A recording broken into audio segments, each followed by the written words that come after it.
रानी की जय। छठा अध्याय दुर्गा सप्तशती का धूम्रलोचन का वध। महर्षि मेधा ने कहा, देवी की बात सुनकर दूत क्रोध में भरा हुआ वहां से असुरेंद्र के पास पहुंचा और सारा वृत्तांत उसे कह सुनाया। दूत की बात सुन असुरेंद्र के क्रोध का पारावार न रहा और उसने अपने सेनापति धूम्रलोचन से कहा, धूम्रलोचन, तुम अपनी सेना सहित शीघ्र वहां जाओ और उस दुष्टा के केस को पकड़कर उसे घसीटते हुए यहाँ ले आओ। यदि उसकी रक्षा के लिए कोई दूसरा खड़ा हो, चाहे वह देवता, यक्ष अथवा गंधर्व ही क्यों ना हो, उसको तुम अवश्य मार डालना। महर्षि मेधा ने कहा। शुंभ के इस प्रकार आज्ञा देने पर धूम्रलोचन 60,000 राक्षसों की सेना को साथ लेकर वहां पहुंचा और देवी को देख ललकार कर कहने लगा, अरे तू अभी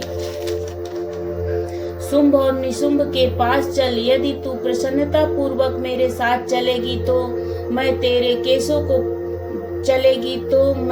केसों को पकड़कर घसीटता हुआ तुझे ले चलूंगा।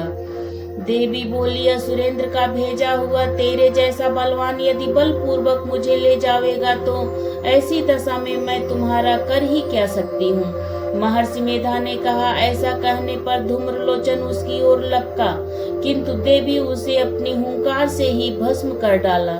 यह देखकर असुर सेना क्रुद्ध होकर देवी की ओर बढ़ी, परंतु अंबिका ने अपने उन पर तीखे बाणों, शक्तियों तथा फरसों की वर्षा आरंभ कर दी। इतने में देवी का वाहन भी अपनी ग्रीवा के बालों को झटकता हुआ और बड़ी भारी शब्द करता हुआ असुर सेना में कूद पड़ा।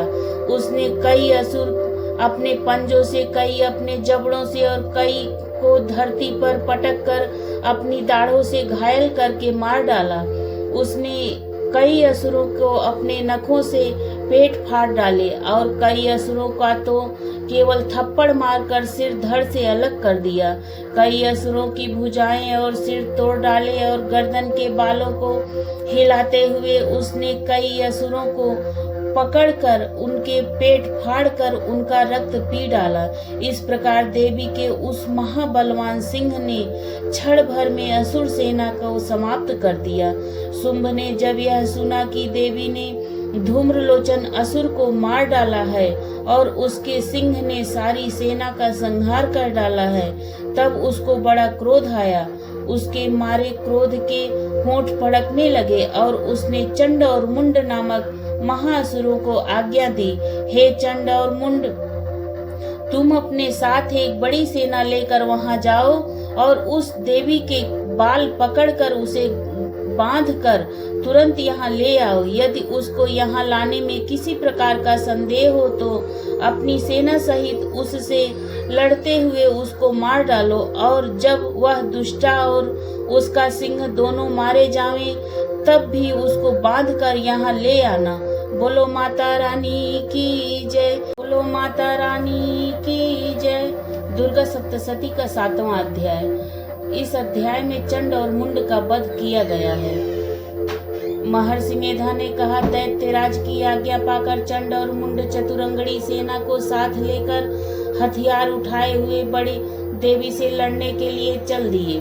हिमालय पर्वत पर पहुंचकर उन्होंने मुस्कुराती हुई देवी जो सिंह पर बैठी हुई थी देखा।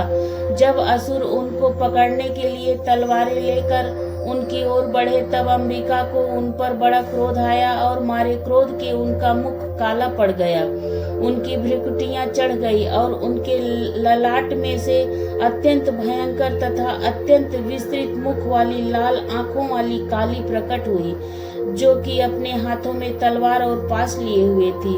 वह विचित्र खड्ग धारण किए हुए थी तथा चीते के चर्म की साड़ी एवं नरमुंडों की माला पहन रखी थी।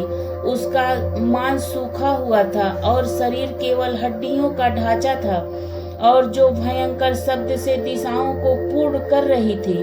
वह असुर सेना पर टूट पड़ी और दैत्यों को भक्षण करने लगी। वह पार्श्व राक्षसों, अंकुशधारी महावतों, हाथियों पर सवार योद्धाओं और घंटा सहित हाथियों को एक हाथ से पकड़ कर अपने मुख में डाल रही थी और इसी प्रकार वह घोड़ों, रथों, सारथियों व रथों में बैठे हुए सैनिकों को मुंह में डालकर भयानक रूप से चबा रही थी। किसी के केस पकड़कर, किसी की गर्दन पकड़कर, किसी को पैरों से दबाकर और किसी दैत्य को छाती से मसल कर मार रही थी। वह दैत्य के छोड़े हुए बड़े बड़े अस्त्र शस्त्रों को मुंह में पकड़कर और क्रोध में भर उनको दांतों से पीस रही थी। उनके कई बड़े बड़े असुर भक्षण कर रहे थे। डाले कितनों को रौंद डाला और कितनी उसकी मार के मारे भाग गए। कितनों को उसने तलवार से मार डाला, कितनों को अपने दांतों से समाप्त कर दिया और कई प्रकार से देवी ने क्षण भर में संपूर्ण दैत्य को नष्ट कर डाला।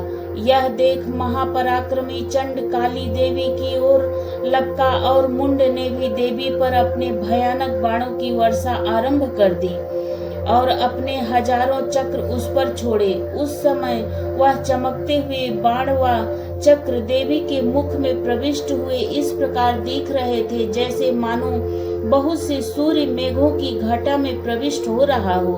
इसके पश्चात भयंकर शब्द के साथ काली ने अत्यंत जोश में भरकर विकट अट्टहास किया। उसका भयंकर मुख देखा नहीं जाता था। उसके मुख में श्वेत दांतों की पंक्ति चमक रही थी। फिर उसने तलवार हाथ में लेकर हूँ शब्द कहकर चंड के ऊपर आक्रमण किया और उसके केस पकड़कर उसका सिर काटकर अलग कर दिया। चंड को मरा हुआ देखकर मुंड देवी की ओर लपका, परंतु देवी ने क्रोध में भरे हुए उसे भी अपनी तलवार से यमलोक पहुंचा दिया। चंड और मुंड को मरा हुआ देखकर उसकी बाकी बची हुई सेना वहां से भाग गई। इसके पश्चात काली चंड और मुंड के कटे हुए सिरों को लेकर चंडिका के पास गई और प्रचंड अट्टहास के साथ कहने लगी, हे देवी, चंड और मुंड दो महादैत्यों को मारकर तुम्हें भेंट कर दिया है। अब शुंभ और निशुंभ का तुमको स्वयं ही वध करना है। महर्षि मेधा ने कहा, वहां लाए हुए चंड और मुंड के असुरों को देखकर कल्याणमयी चंडी ने काली से मधुर बाणी में कहा, हे देवी, तुम चूंकि चंड और मुंड को मेरे पास लेकर आई हो, अतः संसार में चामुंडा के नाम से तुम्हारी ख्याति होगी। इस प्रकार 7वां अध्याय समाप्त होता है। बोलो माता रानी की जय।